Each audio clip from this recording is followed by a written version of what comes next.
Hey guys, Hook'em Horn 7 here, along with a couple of guys for you here today. It is Saturday, the 16th. We're kind of in the middle of, new coaches coming into Wilkinson. I don't think we've had a whole lot of activity the last few days, but I'm joined by my usual partner in crime, Husker Fan 26. How you doing today, buddy? I'm doing good. How goes it? It's going all right. We got beautiful weather now. We got snow a few days ago, but it's all melted pretty much and gone, and getting anxious to play a baseball game. We haven't had one yet. We keep getting them canceled. Guys, we're also joined today by the defending D1 national champion. He has had two users in Wilkinson. It was Schooly Me and Schooly We. He joins us today to kind of talk about some things. Schooly, how are you? Doing great, guys. Glad to be on. Good, good. Yeah, we're glad to have you. We been kind of wanting to do a show like this for a little bit and just haven't had opportunity to do it. So glad you could join us.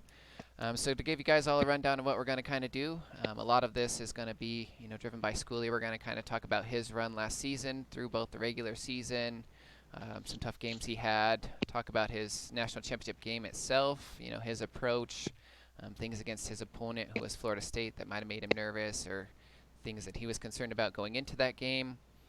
We're going to talk about his strategy for building to that national championship team there in 150, how he approached recruiting and everything the previous 4 seasons. And then we'll talk about, because he's still in D1AA, we'll talk about recruiting in the Northeast versus out West, D1AA versus D1. And then we're going to kind of just touch on some contenders that we think we have for D1 and D1AA. So let's just dive right in here, Schooly. First of all, congratulations on your national championship last season. Heck of a run, great season, undefeated, and got it at UConn. Um, Yeah, it was. Yeah, go ahead. I'm sorry. no, you're fine. Go ahead. I didn't know if you had anything you wanted to say to kind of kick it off about it. No, it was my first championship in D1A and second in Wilkinson, but it was really cool because I really kind of, as you alluded to earlier, kind of planned that out and kind of when I was able to land the quarterback, that type of quarterback where when you get a commitment from him, okay, that guy's special. You kind of build around him and target his redshirt senior year is something where you can really make a move, especially from some place like Connecticut. I mean, obviously, if you're at, a handful of the elites in every years, you think you got a good shot. But I really kind of had to build up towards 150. Nice. Well, and that's good planning ahead. I'm something I will honestly say I'm not very good at. I kind of go season to season. So props to you for preparing for future, especially 4 seasons down the road, not even just one or two. So good on you for that. Let's talk about your run during the regular season. Were there some games that even at the beginning of the season, were kind of had circled that you thought might be a challenge, and then that ended up being a challenge for you? Well, I looked at it before the season started. One thing that I did, I knew building the schedule for 150 back in 149, I wanted to have human opponents. So I had four human opponents, I believe, in the preseason in the non-conference, and then obviously being in the Big East, I've got many human opponents there as well. Um, so Boston College was one with Laswell coaching that I had. I believe that was my third or fourth, and I can't see the schedule from last year. I think it was the third or fourth non-conference game. They've got a lot of talent. And he always does. He recruits well. So that was one that I'd kind of circled. And then obviously, when getting into the Big East schedule, Paul at Rutgers, Wiki at Temple, and then I was kind of, when I saw Nitros come into to South Florida, I was like, I'd have to deal with him once or twice that season too. I wasn't looking forward to, but and it ended up having to do that, play him twice. So those will probably be the 5 games that I was looking at going into the season, and what I didn't like is opening out of the gate with a good human opponent in at Wisconsin, and that ended up being probably the closest game of my season, and was probably really fortunate to get out of it with a win, and glad that I did. Looking back. Right. Yeah. I don't know if about you. I don't know if it's your. Do you typically try to schedule humans week one, or do you usually like? For me, I No, like to try to keep that a sim, kind of gauge my team and see how that goes. So I didn't know. Was that intentional, or you just that was the only place you could get that fourth human on your schedule? it was never. No, I never want to have humans, and well, I say never. Not unless it's someone who I feel really, really comfortable that I can out talent. Just in that would be fine. But Wisconsin was risky, but I was kind of in a spot where I had to roll the dice. Like I wanted to build a resume where I could feel confident if I went undefeated, I was going to be in the national championship game. So I was like, what the heck? You gotta take some chances if you want to get to that last game. So That's fair. Yeah, and I mean, even the couple you mentioned there, those are some good quality opponents. Touching back on Nitros, you did have to beat him twice last season, once in the regular season and then again in the conference championship. And those of us who've been around the game for a long time, we know that those rematches can always be tough. As far as, you ended up beating him both times, was there something, obviously the first time you kind of mentioned you were nervous because it is Nitros, we all know what he can do. Was there anything between game and 1 and 2 that you maybe felt like you needed to change up, or did you change things up, or did you kind of roll with what you knew worked and kind of make adjustments from there? Well, so interestingly enough, like Nitros, I know his game really, really well because he's who I took most of when I was learning and kind of wanting to figure the game out and like kind of create a mindset for me. Nitros is who I spent most time with. So I got more input from him into this game than I had anybody else. And I've got lots of help from folks. So I've taken a lot of what he's done and a lot of his philosophies, and I've implemented them, and obviously tinkered here and there. But so I know how he approaches the game. So there was some surprises for me going through that game. I looked at it, and I think probably many of us do. I self scout, so I'll go about it and I look at my team. If I were the opposing coach and I was scouting my team, how would I approach the game? What would I do? And it surprised me with Nitros because he didn't do what I thought he would do. He didn't coach against me as I would coach against me based on the numbers and where I thought his advantages were. So in that first game, the first half, I game planned as though I would have, and the game was somewhat close in the first half. When I saw what he was doing, I adjusted a little bit and really had a really good second half and kind of pulled away. And so going into that conference championship game, I was wondering, is he going to switch up? Is he going to, do what I thought he was going to do in the first game, or is he going to stick with what he had been doing? And I rolled the dice and just said, okay, well, I'm gonna go with the fact that he was committed to what he was doing the first time and keep doing it, and he did, and the result was similar. It was a fairly comfortable. I mean, I didn't blow him out or anything, but it was a comfortable win. Good. Yeah, and that's always tough. That's why they're so difficult on that second rematch, because you never know which way he's going to roll, and you essentially have a 50-50 or less chance. Even if you guess right and the engine doesn't sim right for you, it's always tough. I hate having that. So good, proud of you for making getting the correct adjustments and getting a win over a quality coach like that twice. I mean, even in your division alone, you've got, I think they were all there last year, 4 other humans to go through. So that's a tough feat to consistently be, on top of all those humans. So good job on that. Is there any other games that kind of stuck out for you for the regular season that you wanted to talk about that, surprised you a little bit as you went, that maybe you weren't expecting to challenge you at the beginning? I think most of your wins were pretty comfortable, if I recall, other than maybe that first one. Yeah, the Wisconsin game was the only game that really came down to the fourth quarter, to be honest with you, that I can remember, or late in the fourth quarter anyways. I mean, obviously Wiki and and Paul do a great job and always have. And we've had our battles at other schools and other worlds. And so I respect their game. I don't know a whole lot about how Paul goes about game planning and building his team. Wiki and I have talked in chats, and so have shared some back and forth. So I know a little bit. He's more of a spread it out attack from everywhere in every position type of coach, and I'm more of a Nitros disciple of find an advantage and just hammer it. Just go at where you think you can win. Yeah. Fair enough. And it's cool to see the different approaches with all that too. Speaking of, kind of just you touched on a couple coaches. True Devil took over for you at UConn. Couple two-part question for you. How do you think he can do there continuing at UConn? Do you think he can maintain that success after leaving California? And then on top of that, who now do you think is could be the top dog next year in the Big East? Oh, I know that one.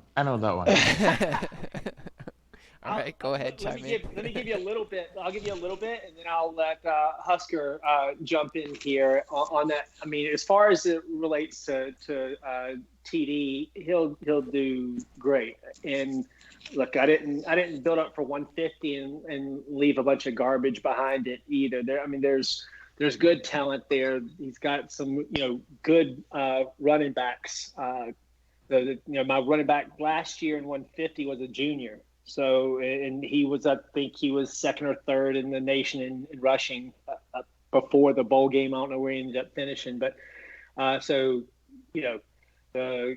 he'll have a junior quarterback. But the defensive backfield will be really strong, and really that's how I built the team up.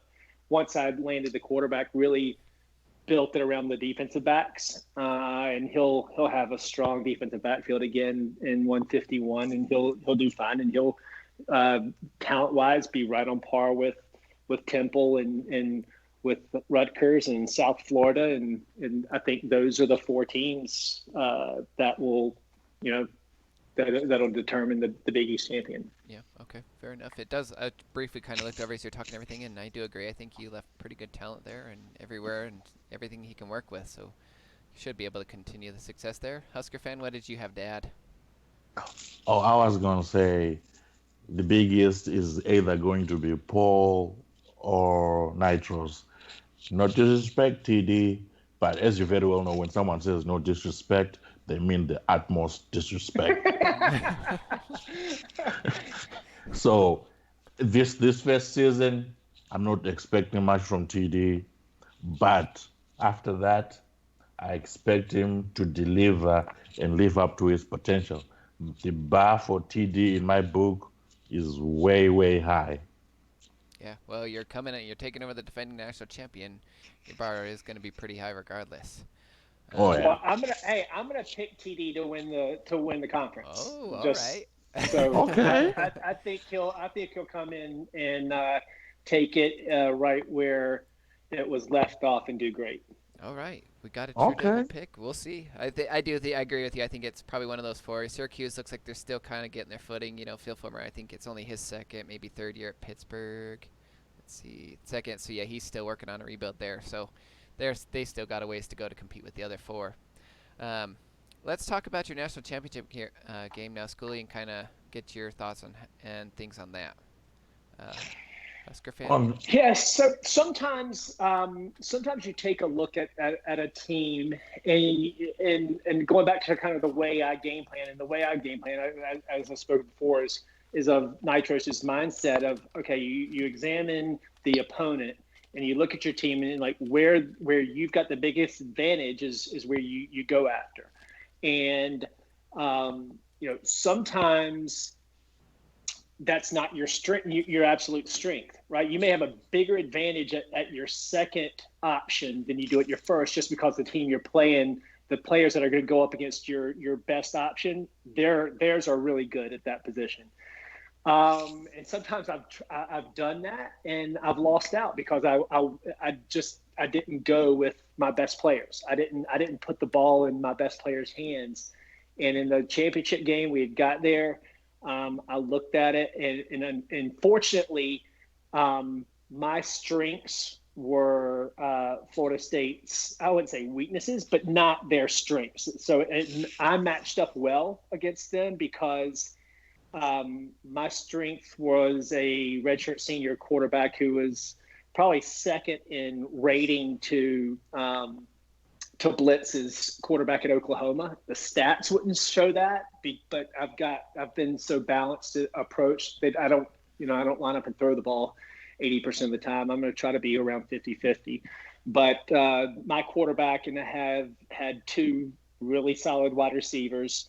And so his defensive backs weren't like, top 5 caliber. Like if you look at top 5 teams, his strength wasn't at the defensive backfield. So I went at the corners and ran at the outside and threw at the outside and just pounded those defensive backs. I thought going into it, I felt good about it, and it kind of rolled the way that I had hoped until the last 90 seconds of the first half. I think I mentioned it in one of the chats. I'm sitting there watching the first half. I was watching the Wiz tracker or whatever it's called, and I went up by 14 with a couple of minutes in the first half. I'm like, yeah, this is like working great. He comes down, like gets the kickoff. He throws like a 70-yard pass, converts it, scores a touchdown to cut it to 7, and then they kick off. I go throw 3 straight passes incomplete, punt it. He has another long pass and kicks the field goal as time expires in the first half. So he scored 10 points in like 90 seconds. And I'm like, what? Just took a half that I thought I dominated, and I'm only up 4. So, but then came out in the second half, and I stuck to the guns. I didn't change anything. I didn't change a thing on my game plan, and just came out methodically. Outgained, got first downs, kept the ball. Converted and scored when I needed to, and kept him off the board. If I remember, I think he may have scored maybe 6 points. He didn't score a lot in the second half. So, and that was he's heavy pass. And again, I kind of built that team around having great defensive backs, and really was kind of rewarding to see in the championship game for those defensive backs to have the game that they did and really keep a heavy pass offense at bay. Now, when you were getting ready for him, you said you identified that these DBs, they were sort of, the weakness in there. So you tried to target those guys and try and exploit those guys, target them, run outside at the same time. What did you think he was going to try and do to your team when it came to, his offense? Looking at his offense, it really was a decent matchup there for me as well, because it looked like he spread the ball around. He was very heavy pass, so he's like 95% pass. But if I were him, I wouldn't have gone at the DBs, at the corners. I would have tried to keep it to the running back and tight end in the middle of the field and tested. I would have probably looked at the teams and thought, I got to hit a couple of big plays. Like I would have probably had some big plays planned in there where I went deep to a running back or a tight end here and there. But it wasn't to his, to just speak truthfully, it wasn't a great matchup for him, offensively or defensively. Okay. Now, you said you were putting together your roster at UConn. You found that stud league quarterback, and you found your DBs. And I'm looking at the team that TD just inherited, and you have like 4 senior DBs. Do you ever worry about trying to have balanced classes, or do you not even care about that? You just try to get as much good talent in as you can when you were building towards 150? Well, so first answer is yes. In normal circumstances with teams, I do want to balance. I don't ever load up at a position and so forth. However, with UConn, I was targeting 150. Like I did not care about 151 and what it looked like. Now that doesn't mean I trashed the team and changed quarterbacks to tight ends, and that I wasn't doing that at all and anything. But I wasn't worried about having an overload of talent maybe somewhere and have a void left after, because I looked at, all right, at 150, it's 150 or bust. Like I'm going for that, and after 150, I'm going to drop UConn and kind of get on the sidelines in Division 1A, no matter what happened. And it worked out. But yeah, I mean, you're talking about the DBs, and I'm looking at it, and the DBs that are left behind are really good. I mean, he's got a really good defensive backfield. Oh, yeah, he should be able to utilize those guys and hold teams down to reasonable points totals, which will give him a chance of actually winning a few games. But TD, the pressure is now on. Schooley just said you have good enough DBs to win, so you better win. We don't want a repeat of what happened when you were out at Cal. We expect you to do better. Just calling a brother out all the time. And Schoolie, real Hey, quick on man. that, thank you for not pulling an Alec with your quarterbacks. Much appreciated. Oh, but I wanted to answer his, Husker's question. Yeah, typically I wouldn't have 4 senior players at any position. But it just kind of worked out that way, and I redshirted a couple of defensive backs, kind of like planning for the 150. I mean, the Delaney was the redshirt senior from last year, and he was off the charts. I mean, he was sensational. He's one of the top, 2. I think he was a second-ranked defensive back in the country going into the season. So it was a lot to. It was kind of a good class to hit and kind of look at it and go, okay, maybe we can make something work here. When you're building the class, the group towards 150, were you at all worried about the potential of the guys, or were you strictly looking at, I need to get as many studs in as I can, so that when 150 comes around, I only have studs all the way across the board? Well, in 146, when I recruited Holland, the quarterback, and Delaney, the defensive back, and they were both really good and high potential, or so I thought high potential.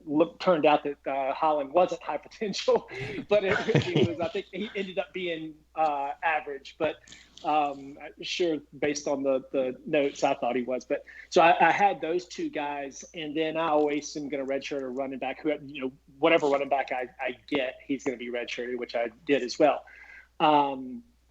So when I went into 147, potential definitely mattered, because I'm building for 150.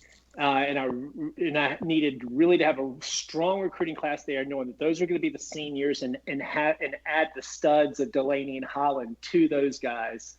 In 148, even potential mattered there as well, because they were going to be good juniors that were going to be starting and heavy contributors.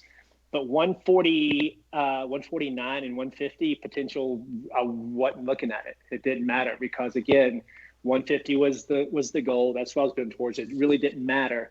But the recruit probably that was, I had a couple of recruits in 149, so that were sophomores last year, or one in season 150 when I won. Sam Lamb, that's left now, who's a junior for TD, was the number 2 defensive back in this class. And then Jason Carter was one of the top offensive linemen in that class. I really circled them, and because they were going to be starters. They were going to be starters as sophomores on the national championship run team. And I needed a great offensive lineman, and I needed a great defensive back coming out of that coming out of that recruiting season. And I circled those guys, and I was going to get those guys, even if it meant getting garbage elsewhere, because if I got garbage elsewhere, they weren't going to play a whole lot. They just weren't going to get in, and it didn't matter. But I ended up getting some good players elsewhere as well, but I did get those two that I'd circled. Okay. Now, comparing the recruiting you did at UConn versus out west at St. Mary's, what are the significant differences, if any, between your two strategies for both programs? I don't know if you could get any more different. Division 1A in the Northeast versus Division 1AA out west it's cool to have because it's completely different. And Division 1AA out west is in Wilkinson especially is frustrating because you've got, not that there's a ton of Division 1AA teams out there. I mean, it was always had Cal Poly, even though somehow they're a sim this year, which is crazy. But yeah, I'm fine with it. But I've always had somebody out there at Cal Poly, usually at San Diego, and then you've even got some of the Arizona teams that'll come up and recruit in California. But that's not really the issue. The issue is all of the Division 1A teams in the Pacific Northwest that are fighting for talent, and there's not a lot out there. The cupboards aren't like stocked full. So when you get all of those teams, there's not a whole lot of Division 1A talent, like great talent. So the talent at St. Mary's that I would want to be a contender are those either borderline 1A, 1AA, or even 1A talent that I'm getting to take for myself. I just couldn't get them because it was tougher, and I'm not a great recruiter in the first place, but when you've got the Pac-10 schools or Pac-12 schools out there, and then you coupled San Jose and Utah and UNLV and Utah State, Oregon State, all those schools out there that are just that are looking for that whatever's left.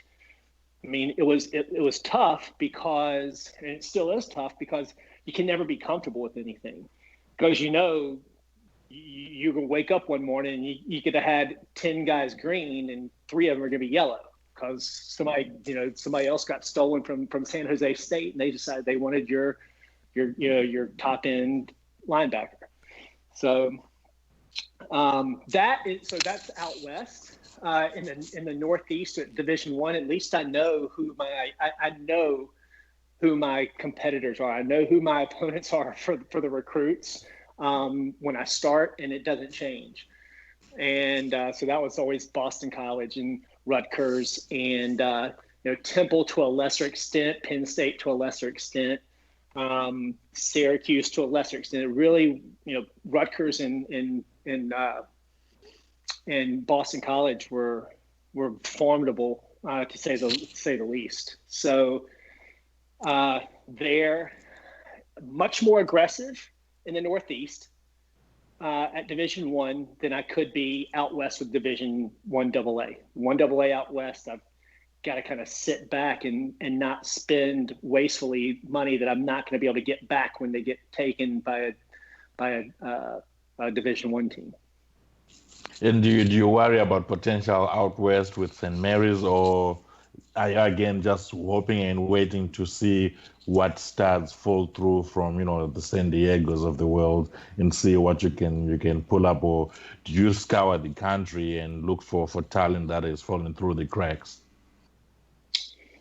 Depends on the season. It depends on the season. How much money I've got from how many scholarships open and how much bowl money was there, which is dwindling in the Big Sky from what I can see. But I would say typically I have not been one to wait around. I'm not one to bank, to just sit back and wait till the end and take backups. Mm-hmm. I've done it here and there, on a, 1 or 2 a season, but not as a strategy. Hey, this year, this is what I'm going to do. I think it's a balance, and that's part of it. Okay. Now, I think I've done that more in the Northeast. Aggressive up front and really kind of establish, here, these are the guys I'm getting, and then gone hard at those guys, and then had money and just taken and just said, okay, I'm going to take Rutgers and Boston College plan B. I'm going to go hard after these guys that are elite talent level, and then I'll take whoever Boston College and Rutgers doesn't want. And that may sound kind of surprising, but I recruit a little bit different type of player at certain positions. So there are certain positions where the guys aren't rated where, at an elite level, but they will work really good for me. And I could sometimes pick some of those guys off real cheap at the end because, Boston College would have 4 linebackers in the top 30 and they're only going to sign 3 of them. Okay, well, I'm going to steal with the 4th one. Real quick on that. Do you have a preference? So, do you prefer having all of the teams that are on the West Coast, but maybe a little more spread out, less talent to deal with, or do you like the Northeast, where you're all, let's be honest, in a cluster, a lot of people, a lot of coaches, a lot of players? Do you have a preference on which one you enjoy more? I think I'm biased because I prefer Division 1A, where I'm at least at the top of the food chain. There may be other predators out there, but we're all at the top of the food chain, as opposed to being somewhere in the middle of that chain, St. Mary's, where there's just a bigger fish, and it doesn't matter what kind of fight I got in me, that bigger fish is going to eat me, just because of the sheer amount of money they've got compared to what I'm dealing with. So I would say biased, I would say Northeast, but even on even playing field. So even if it was, let's just say we're talking Division 1A, and I were at Cal instead of St. Mary's. So Cal versus Connecticut, I still would prefer Connecticut because I would prefer having more options and the ability to make more decisions. And out West, you just have less options. There's less players. Even if there's less teams vying for those players, there's fewer choices to make with the talent. So I would prefer heavier competition with a bigger pool in the Northeast. Yeah, cool. Nah, that makes sense. Now, for anyone who's looking to make a run, like you said, you targeted 150 and said 150, come what may, we are winning, and then I'm out.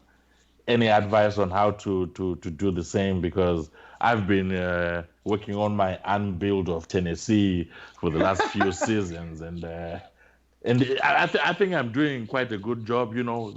No level 5s, because who wants to go to level 5 and lose? So try to hit a few level 4s. Any advice for me or anyone else out there?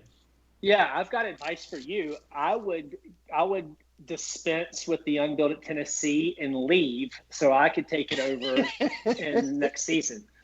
That's one of it. That's one job I would be waiting for it and will to get back into D1. But honestly, to answer your question, it wasn't. I didn't have 150. What made 150 the plan was Jesus Holland, the quarterback, and Delaney, the defensive back, who were both potentially the best player at their position in the country. To sign to them and high potential, to sign them in the same season and redshirt them both, I was like, okay, those are anchors on both sides of the ball that I can build around. And so I decided at that point, I eyed 150 as a title. And now I went to the national championship in 148, which was a shock. That was the shocking part of the plan, was to get there so much earlier than I expected. And I kind of was like, I was playing with house money and also playing against Freeman at Texas. And it was like, look, I have no visions of grandeur here. I'm gonna give it the old college try, but I didn't expect anything there. But hopefully that answers your question. Is So when I got those two guys, and I was like, okay, like they're studs, not just like good players that I'm going to redshirt, like they're great players that I could redshirt. And if I build around those positions, looking at, that 150, their redshirt senior year as the goal, I just made my recruiting about that from that point forward. Yeah, that makes sense. Like if you have star players, you best use them as best you can. Try to get the most out of them and see how far they can carry you. Correct. And then you got to get lucky, right? I mean, and it all kind of, the stars aligned. It all worked out. I didn't have to play Penn State or Texas in the national championship or Notre Dame. And I don't mean to take anything away from JJ, or I can't remember his handle at Florida State. He did a great job. Had an awesome undefeated season, but he would probably even admit his talent wasn't what, and neither was mine. My talent was not what Texas and Penn State and Notre Dame's was. So I was fortunate to land Florida State in that game. Now, when looking at all of this, like you said, like the other three schools have probably had better talent than Florida State. Do you think it's more to win? Do you need more talent, or can a good coach take up whatever talent they have and try and get the most out of them, or can an average coach with top talent still make it to the national title game? I would rather. I think that the coaching is more important. Let me say it another way. Obviously, it's a sliding scale on both, but you can have great talent. I mean, even if you look at UConn, like if you look at the guess ratings for UConn, we were, I think, 19th when we went to the national championship in 148. We were 19th in the country in guess rating. And then when we won it in 150, it was 11. So we were outside of the top 10 and almost outside of the top 20 to do that. But had the right talent, the right positions, and utilized it correctly. You can do that. You can have above average talent and do really, really well. But you can also have the best talent and fall short, which we've seen happen plenty of times as well. So, I mean, I think you can look around and you can look at teams and you can see coaches that they go to teams that don't have a talent and they're going to be good. Like you know it, and then you look at the end of the season and there they are in the top 5, top 10, beating everybody that's been put in front of them. And take Macbeth BR for instance. I mean, he's got good talent at Troy State. Don't get me wrong; he's a great recruiter, but it is Troy State, and I don't think he's lost a game since Reagan was in office. Now, since you brought him up, do you have any advice for him on how he can make it to the big dance? Because I thought last season was going to be his season. He had, I think, 4 humans in his out of conference schedule, and then he had a decent enough number of humans on the schedule, on the conference schedule, and I figured that will help his SOS and he'll move up towards the sharp end of the rankings. But again, it was not to be. Any advice for him? Like, do you think he should schedule a little bit harder, try and recruit people to his conference to try and get a boost from the conference? Any words of wisdom for him? Me giving him words of wisdom or advice is laughable. I'm not. I would be glad to take some from him, but just from looking at it, let's put it this way: if I were transitioned to Troy State today and he decided to leave and I was there with that talent, the only thing left for him to do is win the national championship. Yep.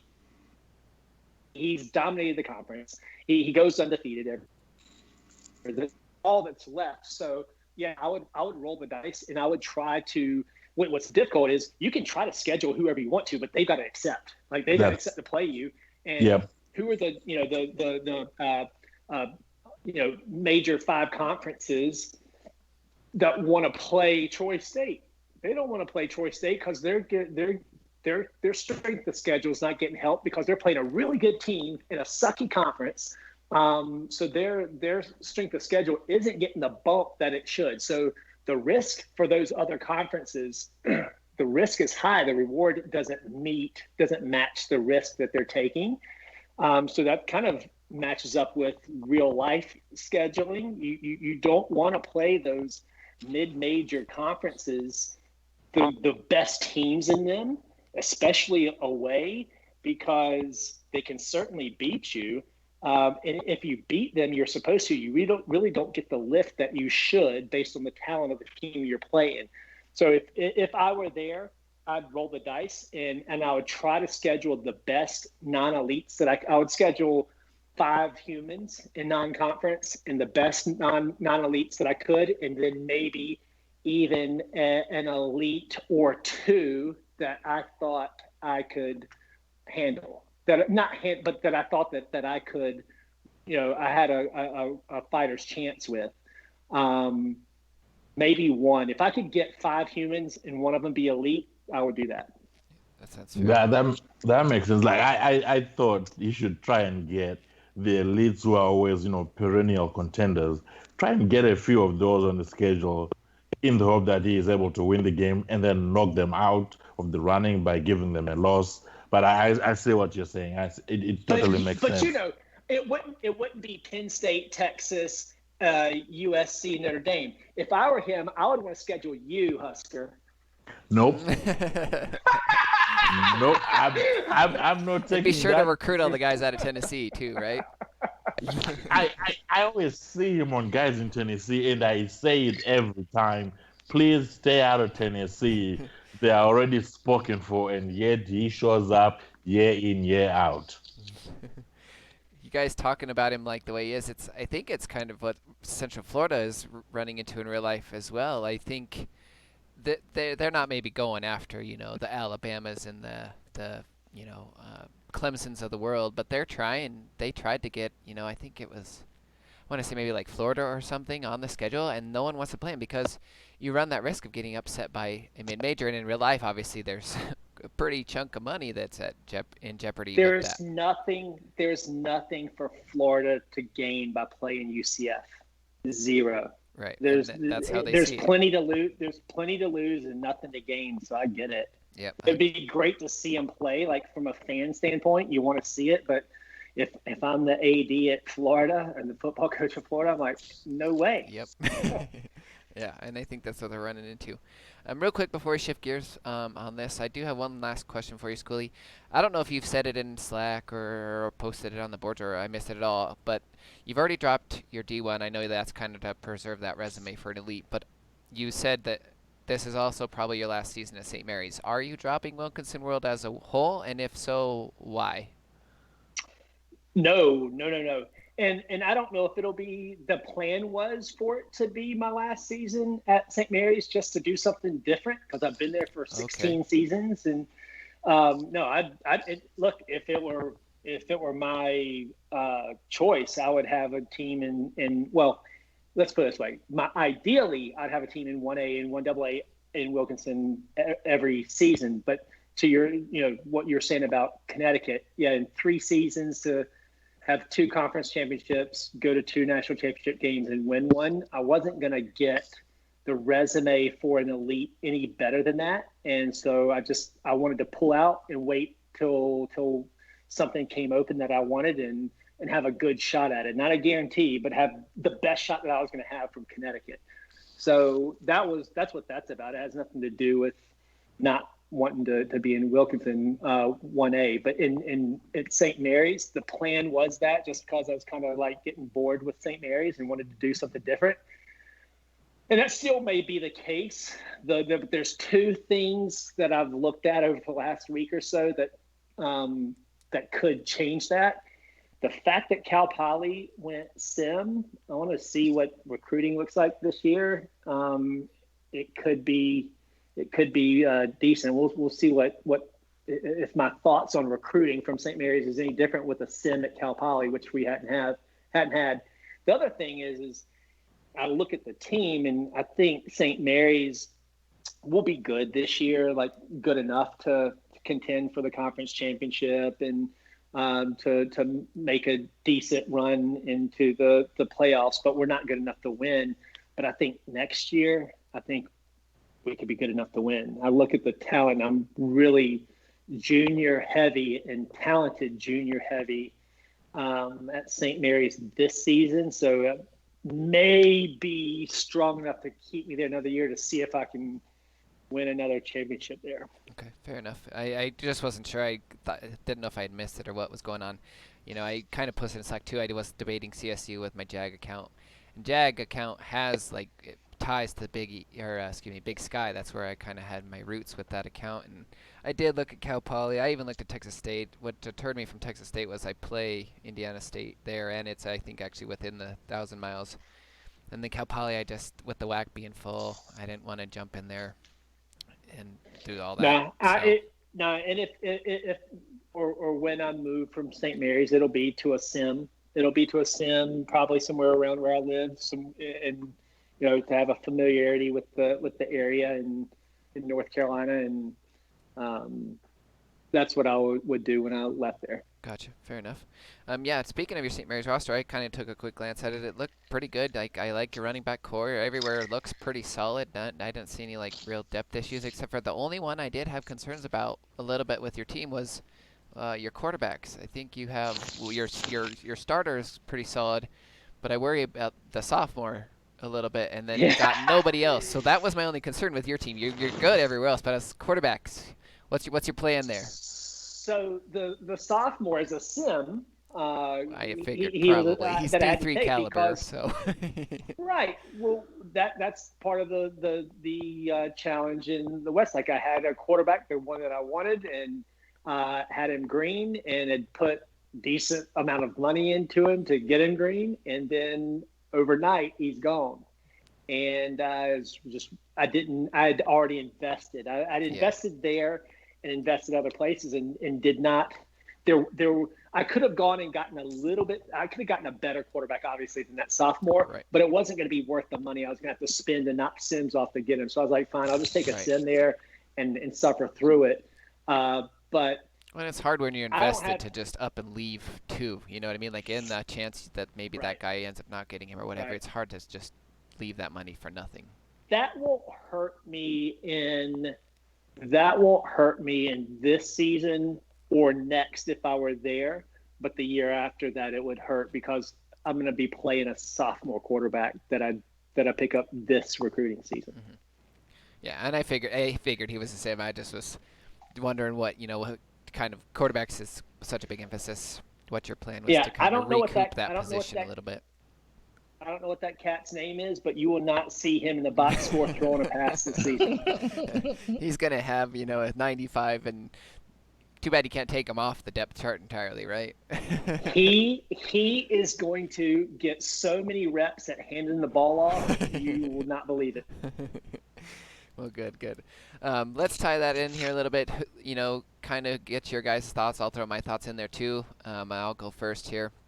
Looking at D1AA, some title contenders for next year, and I kind of just approach this with who's been consistently contending, who's always up at the top, and I kind of cut it off at about the top set. I did look at St. Mary's, so I guess I technically cut it off at maybe the top 7 teams because I kind of honestly believe, and it may not, West rankings are a little bit skewed, but I think D1AA still comes down to maybe a handful of teams that have a legitimate shot at this thing. And so for me, I kind of looked at Georgetown, always a perennial power, national runner-up last year. They look really strong to me on both lines. The defense looks solid all around. Their concern for me, too, was a little bit of quarterback. I think they have, they have 4 still on the roster. But really, other than Watson, the sophomore Johnson's isn't too terrible. Otherwise, he's got a redshirt freshman, and I don't like his junior as much. He doesn't seem to be the talent level that would be required to make deep runs.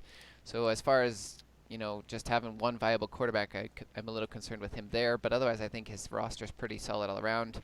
The other one for me was UNI again. I mean, that roster just looks deep again. There's not really any like hardcore glaring weaknesses that I saw on the roster. I believe he doesn't have any like tight end and maybe defensive lineman are the only ones where he's going to have to recruit a bunch of guys. Otherwise, he's got pretty good depth already on that squad. So for me, those are kind of like my top two teams right out the gate. And Husker fan, let's kind of go with you, and then obviously you can chime in, School, if you have anything or what you saw.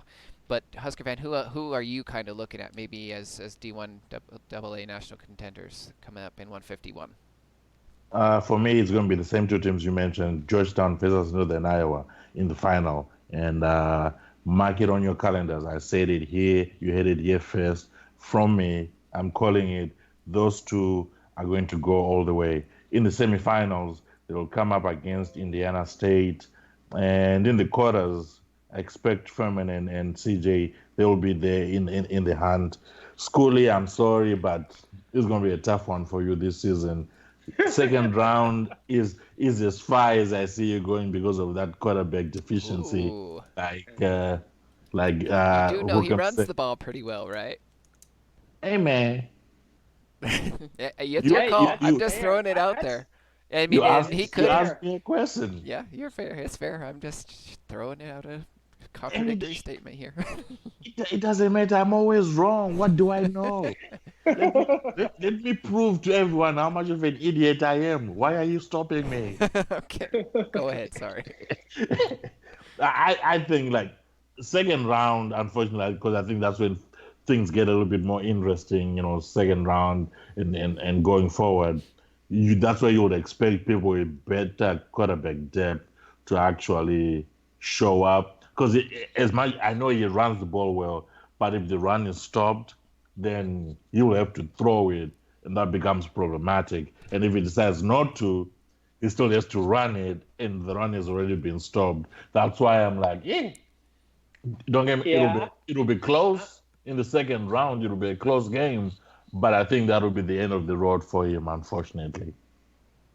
Yeah, I don't think I've got a shot this year. I'll be competitive in games, but I mean, I thought the team last season was good enough to contend for the championship. I really did, and ran into Pancho at Grambling, and who did a great job this season coaching. I think this is his third season at Grambling. I'm joking. I think he's been there. I was like, wait a minute. No, he's been there since season one. Pretty much, since time began. Yeah. But no, he put together a great game plan, and I switched mine from half to half. It didn't matter what I did. He dominated me both halves. So that was.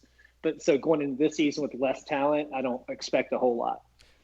Pancho and that Grambling team, man, they kind of remind me consistently of maybe like, I guess a Northwestern or maybe kind of a Mississippi State. Like, consistently a pretty solid team. They're going to get winning records. They're going to make playoffs, this and that. And they will pull off that occasional, like, huge upset that just kind of, has you scratching your head. I was with you. I thought, with your talent last year, not just Pancho's history as a whole, kind of thought, second round pretty easy for you. And when he did that, I was like, man, maybe he's primed for another national title run. And I think he even ended up making. Let me see if I can find him. He pushed Georgetown. Yeah, I was gonna say. I think he made quarters and he hung around. I was gonna say because I thought he was competitive even late in the playoffs. I kind of thought he might make another national title run. Obviously fell a little short, but yeah, he's done a good job down there. You guys got anybody else you were looking at or thought? Nova, I expect them to make some noise. Yep. I think they're a bit disappointed that you wrestled the title away from them. So I think they want it back. I see them making at least, the semis, because I think semis for me, Georgetown, Northern Iowa, Indiana State, and Nova. Those four. And again, this all will depend on how the matchups shake out. But I think if things work out well and you guys end up in different brackets, I expect you four guys to be in the final four, and then from then on, I think it'll be pretty much a coin flip to see who goes to the big dance. Yeah, I think once you kind of get the top heavy, like I said with the D1AA, but they more or less do come down to a coin flip. But I do think there's only a handful of teams, and so much is dependent on the bracket. You know what I mean? Yep. You get a team in there. You know, Georgetown somehow loses a couple games, or somebody loses a couple games, and they're down at a 4 seed all of a sudden because the rest of their strength of schedule wasn't the greatest. Well, second round you're making that 1 seed, but really Georgetown is a 1 seed being a 4 seed, so that's always tough. Yeah. And then D1A, kind of. Hey, sorry, before go ahead. we Yeah. leave, before we leave, I mean, if I were handicapping it, I would take a rematch from 150 and 151 in the finals. But on the outside, I wanted to see if Husker had looked at Miami Hefe's team at Florida International, and I've heard him talk about him before. And Yep. Look, say what you want to about what he's done with talented teams before, but that team is good, and they have 19 seniors. Like, they're good. Their IQ is going to be great. Their depth is going to be really good. I don't know if he were going to do it. I was like, this is the team that I would have had targeted and like working towards something here. And you know, with that type of IQ and talent, he's going to be able to keep some games close in the playoffs that maybe he hadn't otherwise, and maybe some with more talented teams and more talented coaches, he could get a good sim and beat them. With that type of IQ, depending on who he's got on special teams, you get a couple. You get a block punt, you get a couple of returns for touchdowns. I'm saying something. It feels like maybe a wacky season where he could make a splash. Well, and he's always had tough teams and strong talent. He's a good coach. And last year he really made a push. I kind of feel like he's right there. Georgetown finally made the national championship last year. I kind of feel like maybe Florida International, Miami Hefe are kind of that same thing. They're waiting to turn that corner and make it past the quarters. And I think you're right. I actually, I didn't look at him too thoroughly. I knew he was talented again. I didn't know he was that experienced. But you're right. I think that Florida International team, that'll be very, very interesting run there, especially with you got, like we said, Northern Iowa with no real holes in it. I think the Gateway will be an interesting finish, and playoffs obviously will be a fun run for both those teams. The seniors are good and the juniors are good. The underclassmen on that team aren't as strong, but it's not going to matter if you've got that many good juniors and seniors. Well, and you said it right, and they won't play very much anyway, so that'll be work out perfect. Yep. I think you'll at least get back to the quarters. That's where it becomes a little bit more tricky, because he'll then come up against guys who have been at D1AA for long and know, the ins and outs and the little tricks that you need, the extra sauce you need to get over the hump and, try and go all the way. I think that's going to be the thing that sort of holds him back, even though he is a well-seasoned coach. But I think once you get to the quarters, things get a little bit more exciting. You have more talented teams and better coaches there. So I expect him to get back at least to the quarters. And then once he gets there, then things get a little bit, interesting for him. Yeah, for sure. I agree with that. And now let's shift gears real quick to D1AA, kind of touch on, D1A, and kind of look and see who we got there. For me, I just looked at it from almost strictly just a talent standpoint. Coaching obviously is a big factor in a lot of things here, and schedule and that kind of thing. But for me, the two teams that kind of stood out for me were Penn State. Obviously he's always going to be up there. It's Penn State. It's Nortonis. The only kind of major weakness I saw was maybe just defensive line depth. He's going to have to recruit several of those this season. I'm assuming he probably runs a 3-4, so he'll need, half of his D linemen might be freshmen, so that might hinder him a little bit.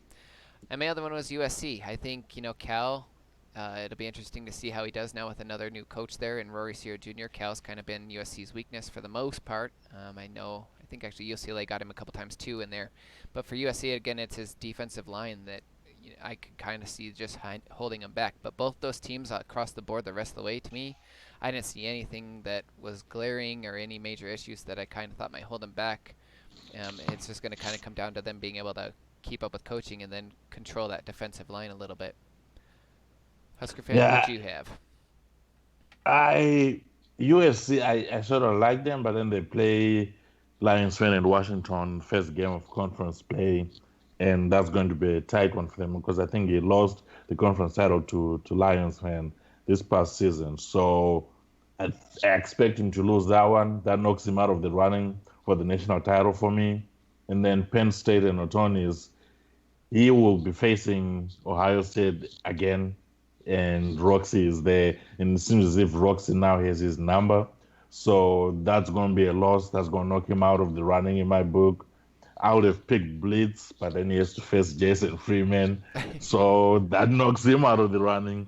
And then looking at Jason Freeman, he only plays one human in the outer conference play. So this SOS is not going to be good enough to be on the sharp end, but I fully expect him to go undefeated. But then his SOS is going to hurt him again, which then leaves the Irish. The Irish, for me, I think they've Kensei has figured it out. He has figured it out in other worlds, and I think this is the season where he fully, opens up that playbook on offense, and then his defense is always decent enough. So I fully expect him to make a real run at the national title. And Z32 needs a good bounce back season. Unfortunately, he won't get an easy win because I don't think I play him this season in conference play. So it's going to be a little bit tougher for him because he doesn't have a guaranteed easy win on the books. So, and he needs a good bounce back season after what would probably come as I don't want to say atrocious because that seems a bit too harsh, but it's just I as think whatever 3 losses. I think he would agree with that. Z's it, 4 losses. That's not Z. Z doesn't lose 4 games in a season. I think he would probably go with that. That to okay. describe his season. For him, let's call it that. In my book, yeah, 10-4 season. I'm like, woo, double digits, baby. But you're right. I'm playing a different game from everybody else. So you're right. So for me, it then comes down to the Irish. I think MP is due a good run. It's been a while for him. He's got the quarterback talent. He's enough depth there. He's scheduled 2 humans, but one of them is Jason Freeman. Uh, SOS might hurt him a little bit. I don't know. It's going to be tricky. C break, he is always good. Everybody knows his abilities. So looking at all of that, I gotta put money on the Irish and Kensei to do it and actually make it there and win it this time around. I think Texas is a good call. They look pretty solid. My only thing with Notre Dame was they have one running back who's a redshirt freshman and one tight end, and he runs trips. So I mean, they're not, there's only one of them on the field at a time anyway in those 2 formations. But with a freshman running back, a redshirt freshman running back, that's going to be tough to be able to produce a balanced offense. So he's going to have to rely a little bit more on the passing game because he's going to be prone to fumbles. He's going to be stopped a little bit more, things like that. So he's going to be a little bit more one-dimensional. So, but we'll Yeah, see. yeah, but I think he'll probably have a way around that because I've seen him do it all over and over again with, I think in one of his like UNC, and he's been there for like forever with elites opening up all around the world, and he still hasn't moved because I think he has faith in his abilities, and I'm starting to be a Kensei believer. All right, fair enough. He might be able to do it. We'll see. Do you have anything to add to that, Schoolie? Are you still here? Yeah, I'm Okay, here. okay. I would look at. I'm just looking at the schedules right now, and it's impressive that these guys do this. Um, but you've got Blitz and Nortonis playing in the season opener. And I think that Oklahoma. I think that Blitz gets Jason this year, and it's not going to happen a lot. Now, I'll say this: I can remember watching Jason do what he did at Cal and going, man, that's incredible. Like what he's done there, like really he gained a ton of respect from me from a recruiting game planning, like doing what he did there to run the West Coast from Cal and move on. You take him from there and you put him at a place like Austin, Texas, with the talent around there. It's kind of deflating for everybody else. Yeah, But you knew that was going to be a long road for everybody else, right? I think this season is just one of those seasons. I think that I value senior leadership and experience and that IQ. It's important to me, and I think Blitz gets him this year just because he's got more experience. And I think Blitz kind of didn't want to roll on last season and wanted another shot at it. And he looked at his seniors coming back and was like, I'm gonna take another shot at this one. But that first game, I look at it, and they're playing Penn State, who's probably the most talented team, in my opinion, going into the season. So I don't know. It could be one of those weird seasons where Blitz beats Nortonis in that opener and then plays them again in the last game of the season because Penn State's got enough. I think they've got enough juice to lose that opener. They play a strong schedule. They play, the Big Ten but they're non-comp. They're out of their first 3 conference games aren't real strong, but still get Ohio State and Notre Dame. Could still have a strength of schedule and come back and play him in the national championship game. I don't know. That would be interesting. Those are the 2 teams that I would look at in that first game. Will be something that I certainly watch. Yeah, definitely, for sure. That's a good one out the gate. And it is interesting that 2 elites kind of went head-to-head. But I think I'm sure they've probably played each other enough times. They know a little bit, at least, what to expect from the other. But, yeah, of course. You're right. It is interesting that they do it right out the gate. You kind of almost expect everyone to kind of do sims or a throw game for the first week. Do you guys have anything else you want to add in anything at all that we've discussed or just in general? Well, I was just going to say this one more time. Everybody out there, if you see me on a recruit, please stay away. Please stay away. Leave me to my own devices. Let me struggle out here alone. I don't need any extra help battling people to struggle. That's all. All right. Yeah, fair enough. Well, you got people vying for elites, though, now, and they're coming at you. Yeah, like for me, I have no idea how I ended up at Tennessee, but I'm happy I did. The downside is the odds are that I'm never going to leave because I doubt my resume is ever going to be good enough to land another one, especially in Wilk. Yeah, it's tough in Wilk. That's honestly been my hesitation going even back to D1A. Is I'm like, well, there's not really anywhere that, other than maybe Cal this year, that I was like, I want to really jump to try to get a shot at an elite or even contend for a national title. Colorado's open, Colorado State's open, but we haven't, CJ Sweat had pretty decent success, but other than that, we haven't really seen sustained programs out of those 2. Georgia's, it's a great recruiting area, but let's be real, when you're surrounded by 3 elites pretty much all within your, 200-mile radius, and they all overlap, it's going to be tough to recruit. So you can still do it. Well, of course it could be done, but I couldn't imagine you would be able to land the talent necessary to compete for a SEC title there. Let me put it this way. I know Heisman is not Wilk, but I had Seabreak. I had Seabreak, Delco, Dre Dakers or something over there when I was there, and Buddha Gamer, and I was at Georgia, and Pete was still over at FSU. So those are the elites that I was dealing with when I was at Georgia, and there was one season. In one single season, I had enough talent and a good enough game plan. I managed to win a conference title. So this is me who did this, which shows you that it is possible. If I'm able to bring enough good talent at UGA and win a conference title in the SEC, anybody else out there with half a brain can still do it. Yeah, I'm kind of with you. Yeah. We'll see. Maybe you can talk somebody into the job. Otherwise, guys, as far as kind of a future outlook, we do have, we're in talks with someone else about trying to get them on for a show. Timing, we're not real sure on everything. That's still kind of fluid as far as scheduling goes. To those of you who do listen, if you listen and you're not in Slack, let myself know. Hook'em Horn7. Schoolie, do you have access to let people into Slack? I couldn't remember if you got that or not. I don't. TD does. TD as does. well. So message myself, or I think I have it, or we were gonna get it. Husker Fan was supposed to be getting it too, or True Devil. If you want to message any of us, mail us. We'll get you on Slack. It's a great place for people to kind of learn, and just shoot the breeze. We talk about all sorts of random stuff, what GD related, Wilkinson related, all that kind of stuff. So if you're not in there, we'd love to have you on there. Just kind of talk about other things.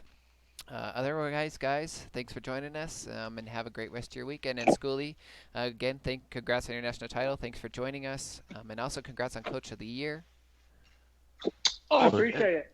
Congrats to you too, Hookem. Like you're just out here winning national titles and Coaches of the Year and acting like it ain't nothing. Well, thank you. And then just quick shout out to TV 31557 at Finlay, who won it also. He had a great season as well. I'm pretty sure he scored like 90 or 100 points in just about every game last year. So very potent offense. Congrats to him on Coach of the Year as well. Otherwise, guys, have a great weekend. Thanks for hanging out and listening to us, and we will see you next time. Thanks, guys.